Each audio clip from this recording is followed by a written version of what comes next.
सो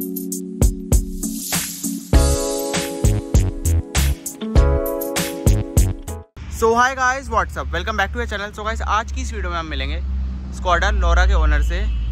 ये गाड़ी को भाई मोहित भाई ओन करते हैं। भाई के पास पहले भाई सुपर्ब भी थी, उसकी वीडियो का भाई आई बटन में लिंक मिल जाएगा।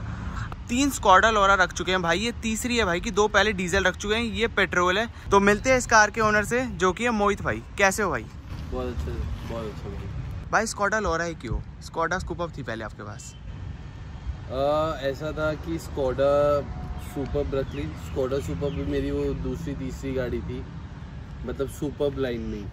एंड फिर लोरा ये भी मेरी तीसरी है। बस ये था कि मन बनाया हुआ था कि लोरा ही लेनी है और मुझे वो लेनी थी। मैंने ले ली, चला ली, सब कुछ अच्छा हो गया। एक ये था कि जो मेरा मन करता है मैं वो ही लेता हूँ भाई। वो 1 लाख चल चुकी थी आपकी गाड़ी। करेक्ट। फिर भाई लोरा पे कैसे शिफ्ट हुआ है कि लोरा आपको पता है मार्केट में आज के डेट में नहीं आ रही? देखो, मार्केट में आ भी नहीं रही गाड़ी, और साफ गाड़ी मिलना इज़ नेक्स्ट टू इम्पॉसिबल। क्योंकि लोग क्या है, लाख रुपए में, 1.5 लाख रुपए में कूड़ा गाड़ी उठा लेते हैं। अब वो कूड़ा गाड़ी उठा तो लेते हैं, बट उस पर पैसा लगाते रहते हैं। मैंने उस दिन भी ये बोलता, मैंने कहा कभी कोई गाड़ी ले रहे हो ना स्कोडा की, कूड़ा मत लेना। 50,000 पे, लाख रुपए मार्केट रेट से ज़्यादा पैसे देके उठाना अच्छी गाड़ी, तो हमेशा सुखी रहोगे। और प्लस मेरा लोरा के टूवर्ड्स इंक्लाइन ये भी था कि मेरी सुपर वो स्टेज 1 थी। एंड अभी हम लोग ये गाड़ी चला के आए हैं, तो ये स्टेज 1 से तेज़ मुझे डे 1 से ही लग रही थी गाड़ी। एंड कई लोगों ने इस चीज़ का मुझे फीडबैक दिया था। तो मुझे एक परफॉर्मेंस ओरिएंटेड कार चाहिए थी रैदर देन कंफर्टेबल कार, क्योंकि मैंने ज़्यादातर सिंगल ही ड्राइव करना होता है। तो इस वजह से मैं लोरा ली थी। अगर एक सच्चा रीज़न तो ये था लोरा लेने का। दूसरा मन था। ये कब लिया आपने? ऑलमोस्ट 1 साल होने वाला है। अगस्त सितंबर में 1 साल हो जाएगा गाड़ी को। और ये कितनी चली हुई ली है आपने भाई? ये मैंने कुछ ली थी 55,000 या 57,000 किलोमीटर चली हुई थी गाड़ी, फर्स्ट ओनर। एंड अभी जो गाड़ी मैं चला चुका हूँ पिछले 1 साल में, ऑलमोस्ट 1 साल में कंप्लीट नहीं हुआ है, वो अराउंड 35,000 किलोमीटर्स मैंने चला लिए, जिसमें 2 मेजर ट्रिप लद्दाख की लगी थी बैक टू बैक। भाई लद्दाख लेके जा चुके हो 2 बार इस कार को?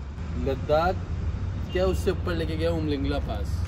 भाई सिडैन गाड़ी को लद्दाख कैसे ले गए भाई? यार कई लोगों ने मना करा, कई लोगों ने बहुत चीज़ें बोली, बट आई थिंक कभी गाड़ी के ऊपर कुछ नहीं होता। It is always about who is driving that car. तो मुझे कभी ऐसा कोई इशू फेस नहीं हुआ। 2 बार ही लेके गया। एंड इस बार तो उमलिंगला पास लेके गया हूँ, वो भी एक डर्ट ट्रैक पे से, तो भी मुझे कोई इशू नहीं हुआ। तो यही है कि अपने अपने चलाने का तरीका होता है गाड़ी का। भाई लद्दाख आप ले गए, नीचे से कहीं पे लगी भाई? देखो ऑनेस्टली नीचे से लगी, बट वो जो हल्का फुल्का लगता है वो, ऐसा कुछ नहीं कि कुछ मेजर लगा और टूट गया हो गाड़ी का, ऐसा कुछ भी नहीं हुआ। हल्का फुल्का जो लगता है वो तो देखो लगेगा ही, मतलब ऐसा हो ही नहीं सकता आप लद्दाख जा रहे हो कि नीचे ना लगे, लगता ही है। वाटर क्रॉसिंग्स होती है, आपको नहीं पता होता वाटर क्रॉसिंग में क्या है, बट येस मेजर कुछ नहीं, हल्का फुल्का लगा। 1 साल पहले आपने ये गाड़ी कितने की ली? मैंने ये अराउंड 365 या 370 के करीब की गाड़ी ली थी। लेते ही मैंने इसमें 50,000 रुपये लगाए थे अपने हिसाब से तैयार कराने में। एंड उसके बाद तो पैसे लगाए, फिर नहीं भी लगाए, वो चलता रहा सिलसिला। गाड़ी में कुछ खर्चा था क्या भाई? खर्चा कुछ भी नहीं था। एक ये था कि मैं अपनी गाड़ी अगर मैंने किसी से सेकेंड हैंड ली है तो मैं अपनी तरीके से उसको बिल्ड करता हूँ, अपनी तरीके से उसको बना के रखता हूँ। तो मैंने लेते ही इसके rotors, brake pad, clutch plate, हर चीज़ चेंज करा दी थी। एंड ये जब आई थी तो इसमें वही 15 इंच वाले अलॉय थे जो कंपनी से आते हैं। नॉर्मल हेलोजन लाइट थी, कोई स्पॉइलर नहीं था, कोई विंडो टिंट्स नहीं, नथिंग। ये गाड़ी बिल्कुल ही एक आप लगा लो स्टॉक फॉर्म में थी, एज इट इज़ जैसे स्कोडा से निकली थी 12 साल पहले, उन्होंने वैसे ही रखी हुई थी। नॉट इवन इन्होंने, मतलब एक चीज़ होती है बेसिक सी यार, वाइपर्स भी, मतलब वाइपर्स भी जैसे कंपनी ने लगा दी। तो उन्होंने कुछ नहीं, जिसकी थी he was old guy, uncle थे, अच्छे से गाड़ी संभाल के रखी हुई थी। ज़्यादा कहीं जो नॉर्मल लगती है रास्तों में चलते हुए वही लगी थी, कोई मेजर एक्सीडेंट नहीं था। और बहुत साफ़ थी गाड़ी with proper company records, 1-1 kilometre का रिकॉर्ड है। पूरी जेन्युइन गाड़ी थी? पूरी जेन्युइन, 1-1 किलोमीटर। 84,000 चला दी। सुपर्ब से क्या डिफरेंस लगा आपको लोरा में कि भाई ये चीज़ अलग है? देखो इसके ड्राइविंग डायनेमिक्स बहुत अलग है सुपर्ब से। दो इंजन दोनों गाड़ियों का सेम है, 1.8 TSI, 160 bhp, 250 Nm टॉर्क, सब कुछ सेम है, बट ड्राइविंग डायनेमिक्स एकदम अलग है। लोरा एक ड्राइवर्स कार है, वेयर एज सुपर्ब एक शॉफर ड्रिवन कार है। ये तो एक मेजर पॉइंट हो गया, ठीक है। एंड सी, अब फीचर्स की बात करूँ तो यस, लोरा में फीचर्स नहीं आते, बिल्कुल बेसिक है। एसी भी आपको हाथ से ऑन ऑफ करना पड़ेगा, कोई ऑटो एसी नहीं है। साइड मिरर्स भी ऑटो फोल्ड नहीं है, आपको हाथ से करने पड़ेंगे। थैंक गॉड वो अंदर से एडजस्ट हो जाते हैं। बट इन सारी चीज़ों में ना अच्छी बात क्या है कि जब ये गाड़ी जिसने भी डिज़ाइन करी थी, जो भी इनके इंजीनियर थे, उनको पता था कि ये गाड़ी इज़ फॉर ड्राइवर। मतलब ये कोई कार एंथुसियास्ट लेगा जिसको स्पीडिंग करने का बहुत शौक है, कटिंग करने का बहुत शौक है। तो मैंने उसी चीज़ को ध्यान में रखते हुए गाड़ी लिखी है। ऑलरेडी मैं 2 लोरा यूज़ कर चुका था, 2009 मॉडल एंड 2008 मॉडल, दोनों डीजल थी। एंड तो मुझे ये था कि मुझे पेट्रोल लेनी है एंड शुरू से पसंद थी, तो इसलिए मैंने ले ली। कई सारी चीज़ें मैंने कॉम्प्रोमाइज़ करी, फीचर्स, स्पेस, मतलब बेसिक फीचर होता है कि साइड के शीशा अंदर से बंद हो जाए, वो तक भी नहीं है इसमें। बट देन वो ये कि बाहर इसकी किट्स आती हैं, क्योंकि सुपर्ब मेरा वाला मॉडल एंड ये वाली लोरा बहुत सारे एक्सटर्नल पार्ट्स शेयर करती है। इंजन की तो बात छोड़ो आप, जो एक्सटीरियर के पार्ट्स हैं वो भी बहुत सारे शेयर करती है, और इंटीरियर के भी कई पार्ट्स बहुत सारे शेयर करती है। तो वो तो ये कि आप लेके बाहर से किट इंस्टॉल करा लो तो वो हो जाता है। भाई इसका पेडल भी भाई डिफरेंट स्टाइल में आता है, नॉर्मल कार की तरह नहीं आता है भाई। जो मतलब नॉर्मल जैसे देखते हैं मारुति होंडा में जैसे आता है, ऐसा नहीं आता भाई। लग्जरी गाड़ियों में आता है सारा पेडल ऐसा। भाई कहीं पे ब्रेकडाउन हुई है गाड़ी?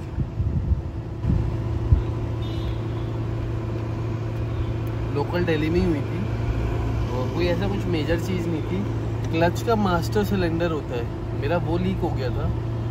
बहुत देर तक तो गाड़ी जैसे जैसे खींच ली, बट एक पॉइंट आ गया था कि नहीं हो पा रहा था, तो गाड़ी फिर रास्ते पे खड़ी कर दी थी बीच में, एंड फिर टो करके अपने घर ले गया था। मैकेनिक ने घर पे आके ठीक कर दिया। कितना खर्चा आया था भाई?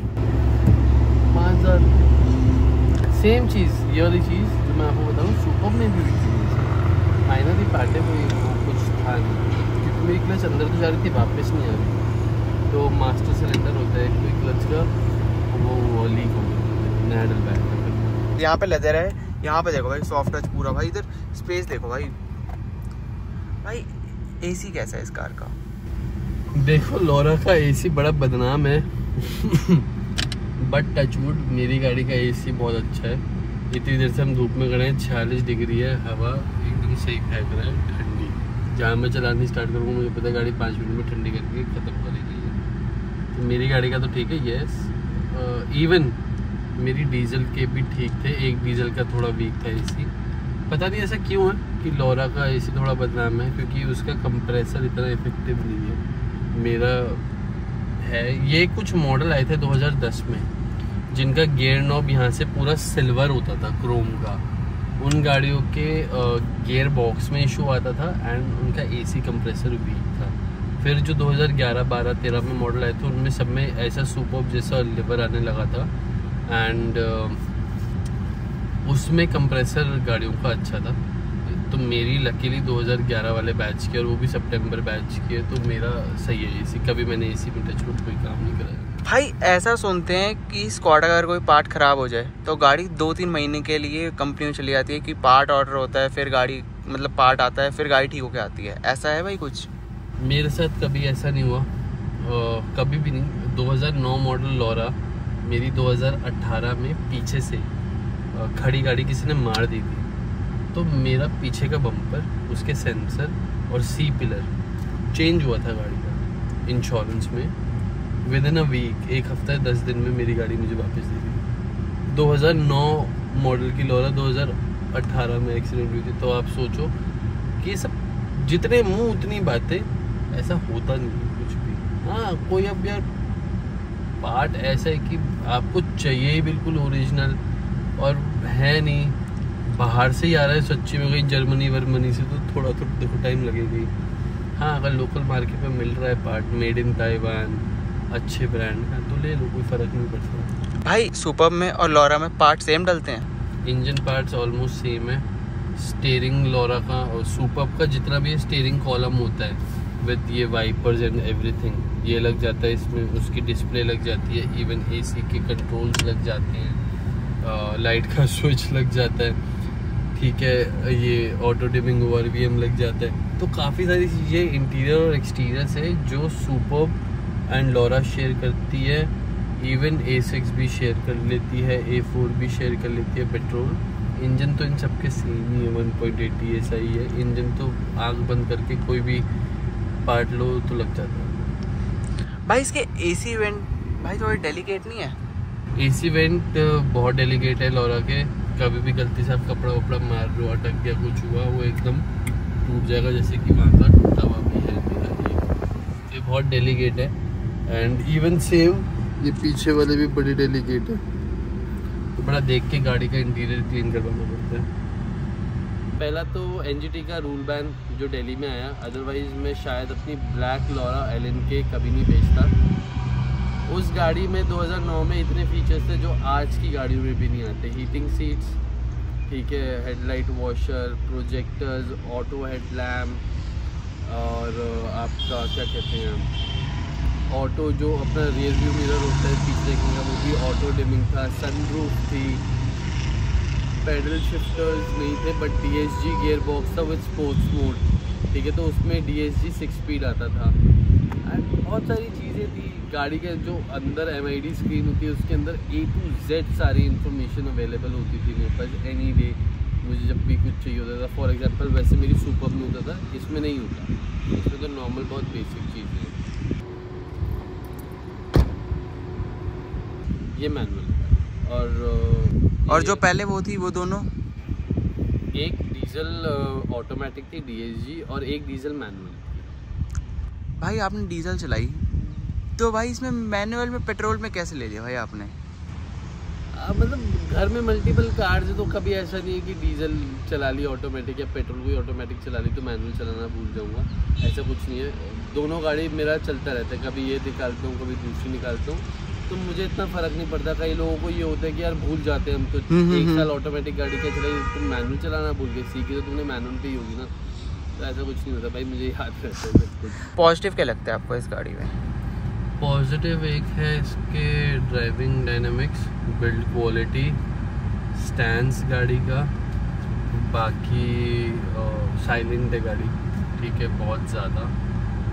इसके ऑडियो क्वालिटी जो कंपनी फिटेड है बहुत अच्छी है, प्लस गाड़ी आज भी लग्जरी फील देती है जस्ट बिकॉज की सॉफ्ट टच वाली चीज़ें बहुत ज़्यादा अच्छी है। बाकी बहुत प्रैक्टिकल कार है, इजी टू ड्राइव, हर चीज़ बहुत प्रैक्टिकली डिज़ाइन करी हुई है, तो ये तो कुछ उसके पॉजिटिव थे। एंड ऑब्वियसली इसका बूट स्पेस बहुत अच्छा खासा है, सीक्रेट पॉकेट्स है, तो ये थोड़ी थोड़ी चीज़ें, तो ये कुछ कुछ पॉजिटिव पॉइंट्स है गाड़ी के। और भाई नेगेटिव क्या है?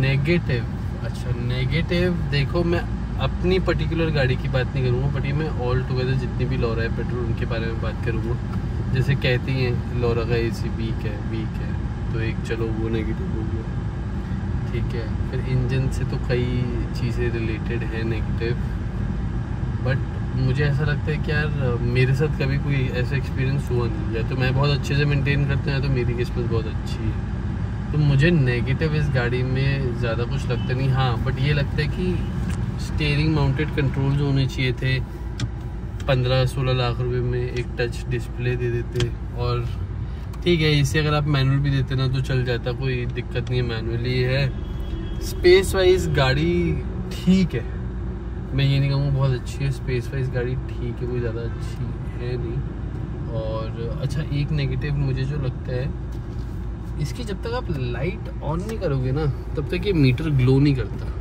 अब मैंने ये ऑफ कर दिया तो बस निडल्स ग्लो कर रही है, तो ये मुझे चीज़ बड़ी वो लगी कि इनको ग्लो करने वाला देना चाहिए था ये चीज़ें। बाकी one touch up and down हैं सब चीज़ें, तो वो भी चीज़ अच्छी हो गई है, और ऐसा कोई डिसएडवांटेज है नहीं। भाई ये स्टीयरिंग व्हील कैसा लगता है आपको? ये one of my favourite steering wheel है आज के टाइम पे भाई, जैसे सलाविया में आ रहा है भाई, 2 स्पोक स्टीयरिंग कहते हैं भाई, अच्छे नहीं लगते मुझे, यही लगते हैं अच्छे। आपका ओल्ड स्कूल टेस्ट है भाई? मेरा ओल्ड स्कूल टेस्ट है। मुझे ये अच्छा लगता है। कई लोगों को गुरखा बिल्कुल नहीं पसंद, थार पसंद है, बट मैं थोड़ा डिफरेंटली सोचता हूँ, मुझे गुरखा पसंद है। Any day better than Thar. Mohit भाई ये सुनते हैं कि जर्मन कार्स की कॉस्ट थोड़ी हाई होती है मेंटेनेंस। आपने तो इतनी सारी कार ओन करी हुई है और ये आपने सेकेंड हैंड ली है। देखो ये सारी मिथ होती हैं चीज़ें। आप ये भी तो देखो, सर्विस इंटरवल इसका 15,000 रुपये का है। अगर आप कंपनी में भी सर्विस कराते हो लोरा की तो 15 से 18,000 रुपये का बिल आता है बेसिक सर्विस का। लेबर हर जगह महंगी होती है, पार्ट्स में आप कुछ कर नहीं सकते, ऑयल फिल्टर और ये सब जो चेंज होते हैं। अब आप इसको देखो, अगर 15,000 रुपये भी आप पे कर रहे हो और आपका सर्विस शेड्यूल 15,000 किलोमीटर पे ही है, तो यार महंगा कैसे हो? मुझे एक बात बताओ, वो तो आपकी रनिंग के ऊपर है। आप उसको 2 दिन में 15,000 किलोमीटर कर दो और फिर दोबारा सर्विस कराने लेके जाओ, या आप चलाओ उसको 1 साल तक। तो अगर 1 साल में आप 15,000 रुपये अपनी गाड़ी की बेसिक सर्विस पे खर्च करो तो मुझे नहीं लगता कि महंगी है। येस, स्पेयर पार्ट्स महंगे हैं गाड़ी के। जब स्पेयर पार्ट्स चेंज करने की बारी आती है तो आप ये चीज़ भी देखो, क्वालिटी भी मिलती है उन चीज़ों की। अगर फॉर एग्जांपल आप इसके क्लच और फ्लाईव्हील चेंज कराने चले जाओ कंपनी में 70-80 हज़ार रुपये का बिल बनाएंगे। वो चलती भी उतना लंबा है। आप यही चीज़ बाहर से चेंज कराओगे 20,000 रुपये में, 25,000 रुपये में हो जाएगी, तो वो होती भी फिर नकली है। वो नहीं आपको मज़ा आएगा, क्लच टाइट रहेगी, पिकअप गाड़ी का कम रहेगा, तो वो सारी चीज़ें भी हैं। तो यही चीज़ें मुझे तो महंगी नहीं लगती। बाकी अपनी अपनी सबकी थिंकिंग है, क्योंकि मैं अगर बेसिक सर्विस का सोच के चलूँ तो 1 रुपये 1 किलोमीटर के हिसाब से तो पड़ रहा है। आप कितने किलोमीटर करवाते हो उसकी सर्विस? मैं तो 15,000 रुपये का 15,000 किलोमीटर का इंटरवल होता है, 10,000 किलोमीटर पे सर्विस करा लेता हूँ। इस बार ही पहली बार ऐसा हुआ कि गाड़ी मेरी अब इतनी लेट जाएगी, अभी भी 2,000 किलोमीटर बचे हैं सर्विस ना हो। मतलब 13,000 किलोमीटर चला चुका हूँ मैं, वो भी लद्दाख गया था, इस वजह से अगर नहीं गया होता तो अब तक नहीं चलती थी। भाई ये मॉडल कौन सा है? ये है 2011 स्कोडा लोरा 1.8 TSI एम्बिएंट। तो सितंबर की परचेज है गाड़ी। Original paint as it is, हर जगह से कोई पीस पेंट नहीं है एक्सेप्ट द स्पॉइलर, क्योंकि स्पॉइलर मैंने आफ्टर मार्केट लगवाया था, तो ये मुझे पेंट कराना ही पड़ा। वो 2 स्टाइल में खुलती है, हाफ एंड फुल। ये एक ही स्टाइल में खुलती है, विच इज़ फुल। स्पेस लेकिन सेम ही होता है भाई। स्पेस सेम पे कुछ नहीं। बाकी पकड़ के डाउन करने के लिए, क्योंकि डिग्गी इसकी भारी अच्छी खासी। भाई और क्या आपको इस कार में अच्छा लगता है भाई?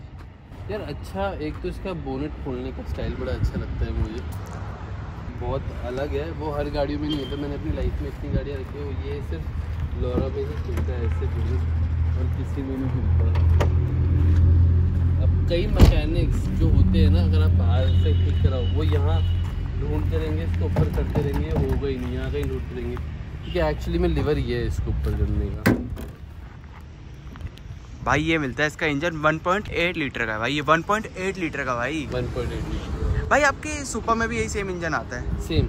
चलाने में भाई आपको ये ज़्यादा अच्छी लगती है या सुपर? एनी डे लोरा ज़्यादा अच्छी लगती है। पहला तो सीधा पावर टू वेट रेशियो का ही फ़र्क आ जाता है, एंड उस वजह से एक तो ये ऑलरेडी ड्राइवर्स कार है कि इसमें कटिंग वगैरह में मज़ा आता है। तो मैं तभी वीडियो की स्टार्टिंग में बोलता कि मेरी स्टेज 1 सुपर से मुझे मेरी स्टॉक लोरा तेज़ लगती है, क्योंकि 200 किलो का फ़र्क है वज़न में, एंड वो फील होता है जब आप 1.8 इंजन चलाते हो। ये गाड़ी आफ्टर 2000 RPM रॉकेट हो जाती है। 3000 पे भी एक पंच, 2000 पे पंच आता है, 3000 तक अच्छा पंच है, फिर 3000 पे पंच आता है, and it goes all the way to 6500 RPM पे रेड लाइन करती है। भाई आपने लोरा ले ली, तो आप इसको क्या सोच के भाई मतलब चलाते हो डेली कि भाई ये जैसे सुपर आपकी लंबी भाई इससे ज़्यादा लंबी थी भाई, ये थोड़ी उससे भाई थोड़ी सी छोटी है, ज़्यादा नहीं कहते, थोड़ी छोटी है। उस टाइम पे भाई ये गाड़ी आती कितने की थी? ये पेट्रोल वाला मॉडल उस टाइम पे 15 लाख रुपए में आ जाता था, जो ये वाला मॉडल, और एक इससे नीचे मॉडल आता था क्लासिक, वो सस्ता था, वो 13-13.5 लाख रुपए में आ जाता। बस वो ये 1.5 लाख रुपए अलॉयस के थे, अंदर सिस्टम के, फॉग लैम्प के, और एक 2-4 चीज़ें और होंगी, उन सब चीज़ों के थे। बाकी ये हाँ 15 लाख रुपए तक का आ जाता था ये वाला। आपने भाई अलॉय भी अपग्रेड कराए हुए हैं। हाँ, इसमें अलॉय लगा हुआ है 17 inches Audi A6 quattro all wheel drive का, एंड टायर प्रोफाइल डाली हुई है 225/45 R17। भाई 2 इंचेस आपने कर लिया भाई 15 से 17, तो चलाने में भाई कुछ डिफरेंस? चलाने में डिफरेंस है, यस। गाड़ी स्टिफ हो गई है पहले से कई ज़्यादा, ठीक है, एंड लो प्रोफाइल टायर लगा हुआ है। बाकी जो इसके 15 इंच वाले अलॉयज़ हैं एंड टायर्स आते थे तब गाड़ी का सस्पेंशन बहुत सॉफ्ट था, तो तब मुझे गाड़ी थोड़ी बाउंसी भी ज़्यादा लगती थी। बट ये 17 इंचज़ के बाद स्टिफ तो है, थोड़ा सा कंफर्ट लूज़ हुआ है, बट ज़्यादा मज़ा इनमें आ रहा है क्योंकि चौड़ा टायर है तो ग्रिप अच्छी मिल रही है, कटिंग मेरी अच्छी हो रही है, इतना मुझे सोचना नहीं पड़ता हाई स्पीड पे। तो ये कुछ चीज़ें। भाई इन्हीं टायर्स पे आप लद्दाख लेके गए थे गाड़ी? इन्हीं टायर्स पे लद्दाख लेके गया था टायर गाड़ी को, और 2 बारी लेके जा चुका हूँ इन्हीं टायर्स पे। 2 बारी भाई लेके जा चुके हैं। 8 महीने पहले गया था, तो आप लगा लो 8 महीने में 2 बारी ट्रिप लगी। एवरेज क्या आ रही है भाई? लोकल आई एम सरप्राइज की गाड़ी लोकल मुझे बहुत अच्छी एवरेज देती है 10 से 12, वेयरएज जो मेरी सुपर थी वो सिर्फ 10 ही देती थी। 10 भाई? बस ये 10-12 निकाल देती है। अगर फॉर एग्जांपल मैं वसंत कुंज से या कहीं से भी क्रूज़ करके फॉर नोएडा जा रहा हूँ, कहीं जा रहा हूँ, 12 की एवरेज मिलेगी। शाम को आ रहा हूँ, ट्रैफिक है तो 10 की मिलेगी। हाईवे पे गाड़ी एवरेज निकालती है 15-16 अगर आप लाइट फुट के साथ चला रहे हो। जहाँ आप इस गाड़ी को थोड़ा पेलना स्टार्ट करोगे वहाँ ये अपना फिर आपको दिखाएगी कैसे तेल पीती है, और मज़ा भी आएगा आपको। मतलब 200-220 तो जाएगी ये। भाई फुल टैंक में कितनी चलती है ये गाड़ी? फुल टैंक में ये और रेंज शो करना स्टार्ट करती है 850-700 किलोमीटर से, एंड रेंज बढ़ते 900 किलोमीटर हो जाता है। बट ये मैंने फुल टैंक चलाई है 950-970 किलोमीटर मैंने एक फुल टैंक में चलाई है। 65 लीटर्स का टैंक है, एंड जिसमें हिल भी था और प्लेन भी था।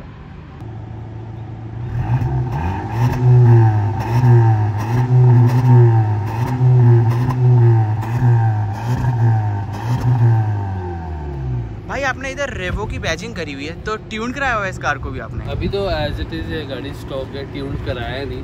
ये मेरी सुपर का पैच पड़ा हुआ था, तो मैंने कहा चलो जब इतने पार्ट शेयर करते तो एक स्टिकर लगा देते, क्या फ़र्क पड़ता है। बाकी तेज तो वही। वैसे ट्यून कराने का भाई कोई प्लान है इस कार को? ट्यून कराने का प्लान है, एंड एक प्लान और भी है इसको सेल करने का, तो दोनों चीज़ें एक साथ चल रही है। विच एवर कम्स फर्स्ट, अगर कोई बायर आ गया इस गाड़ी का तो भेज दूँगा। ट्यून नहीं हो पाएगी, कोई नहीं आया तो ट्यून स्टेज 2 कराऊँ। इसको सेल भी कर रहे हो भाई? सेल भी करूँ। तो भाई डिटेल्स क्या है इस कार की? ये 2011 सितंबर मॉडल है, एंड फर्स्ट ओनर है गाड़ी। 84,000 किलोमीटर चली है। Tyres are in good condition. Service मैं अभी शायद 2-3 दिन में करा दूँगा। इंश्योरेंस एक्सपायर है, बाकी गाड़ी में कोई एक चीज़ का खर्चा नहीं है मेरी साइड से। और भाई का स्टोर भी है MG कस्टम्स के नाम से, Chhatarpur 128 main Chhatarpur road, village Asola, Fatehpur. भाई का फ़ोन नंबर मैं नीचे डिस्क्रिप्शन में दे दूँगा। और भाई थैंक यू सो मच भाई पूरा अपना एक्सपीरियंस शेयर करने के लिए। वीडियो अच्छी लगी हो वीडियो को लाइक करना, चैनल पर नए हो चैनल को सब्सक्राइब करना। मिलता हूँ आपको ऐसे एक और नई वीडियो में।